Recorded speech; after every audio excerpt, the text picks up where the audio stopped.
I come from Latin America and the Caribbean. I come from the developing world. Trying to scribble down a couple of ideas to share with you today. I remember the great novel by a Mexican writer, it's Carlos Fuentes, and the novel, for those of you who speak Spanish, it's called La Región Más Transparente, which would translate literally as the most transparent region. Quite uninspired, the translation ended being commercially translated as where the air is clean. Still, it might be an uninspired solution, but it might be accurate. What I mean to say is that I come from a region that is the greenest region on Earth. We account for 60% of the electrical generation. 60% of the electrical generation in 2021 was renewable in Latin America and the Caribbean. 30% of the total primary energy supply was renewable. This is stacking it up against the 14 average in worldwide terms. So in this regard, it is very, very, very interesting to understand the energy situation and from where we stand in regard to climate change and nuclear energy, the energy mix of Latin America and the Caribbean. But also, we're not only green or greener or greenest, but we are nuclear also. There's 3 countries in a region that have nuclear electric generation capabilities and have had them for a long time. And I'm going to say something that might cause some awe in some of you, but there was never in the span of my lifetime, I've never witnessed it, an activism against nuclear energy in Latin America and the Caribbean. We've seen it in our societies as a factor of development. I mean, not only economical, but scientific, technological, cultural, even human in terms of nuclear medicine and other applications that developed from the nuclear electric generation. So I come from a region that has the tensions of development, but that accounts for very little of the greenhouse gases emissions, and it's has a mix of energy that's very prone, very lean towards renewable. Also, that has a great tradition of the specific uses of nuclear energy, not only because we were the first free of nuclear weapons zone in the world, but because there is a social value, a social valoration of the nuclear activity, and from the scope of Latin America and the Caribbean, still, though we emit little, and there is a huge commitment with the fight against this threat against our species, that is climate change. We want to move forward in the decarbonization of our matrices. We feel that energy is not only a way to decarbonize, but also an opportunity to enhance the competitiveness of our economies, to create jobs, to further reduce inequality, poverty, increase investment, growth, output. But here's the key to the question: we need financing. There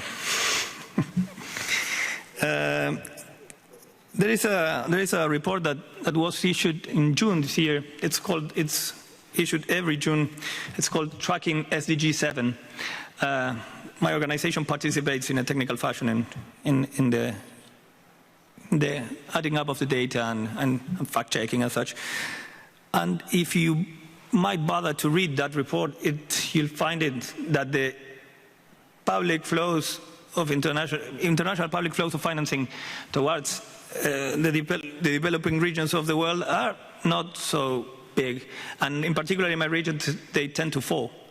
So I had the chance to witness a previous panel, and there was a conversation, very interesting conversation regarding interest rates, and the amortization periods of nuclear projects and nuclear generation. Well, imagine in the realities of the developing countries, not only Latin America, but more broadly, where there is no much fiscal space.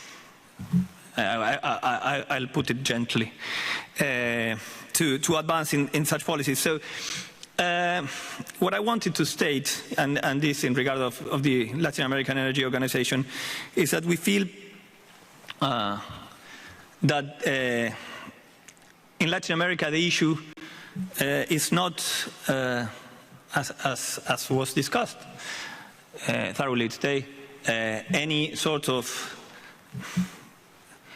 animosity against nuclear generation or nuclear power or nuclear technology. The issue is being able to further create cost-effective solutions for our peoples. Yes, this is the main issue for us, and we abide by, and in the organization I represent, we abide by a policy of a strict technological neutrality. Yes, so in this regard, but I didn't want it to be quite pessimistic. So I would like to say that there is an opportunity in the energy transition for the developing countries, and in this regard, we might have to look further down the road, not just to complain about the interest rate, but to think about common markets and what they can do to finance new nuclear infrastructure. To look down the road and to find out how else we can complement the renewable potential of our regions.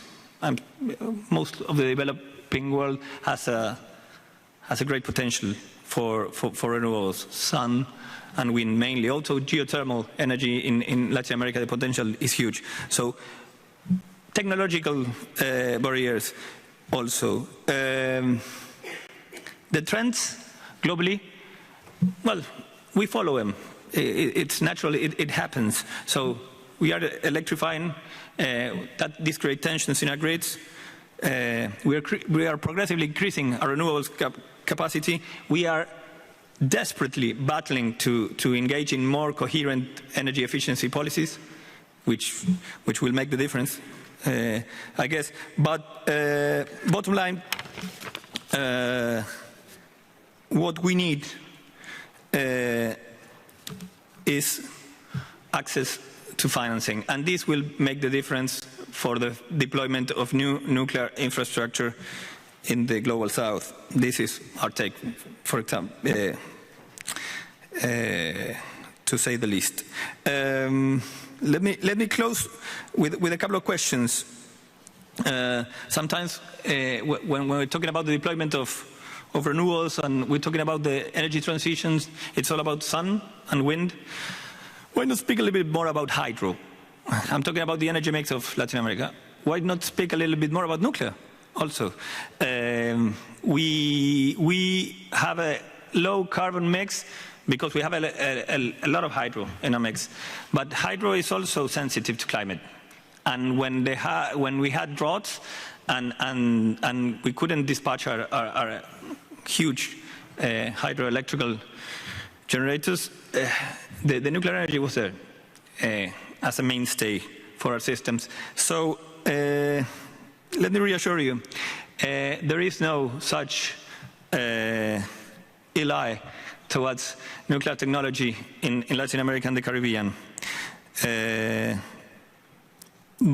is a great need for let me put it this way, for delivering to our peoples. And in this regard, I need to be pragmatic. And in this regard, if nuclear energy can make a difference for the development of Latin America and the Caribbean, I am sure it will be more and more and more seen in the landscape of our region. Let me just put it this way. This has not it's not just about a faith. It is already happened. In 2023, to this day, the generator park, this is, I'll say it quite in Spanish. The infrastructure for energy generation is 5.3 gigawatts in Latin America and the Caribbean. For already announced, it's going to be 11.5 in 2036. So in the span of 12 years, we'll be more than doubling our nuclear energy generation capabilities. So Latin America can be, nuclear energy can be a solution for Latin America and can be a partner in development. I guess our leaders have already made that decision. Thank you very much.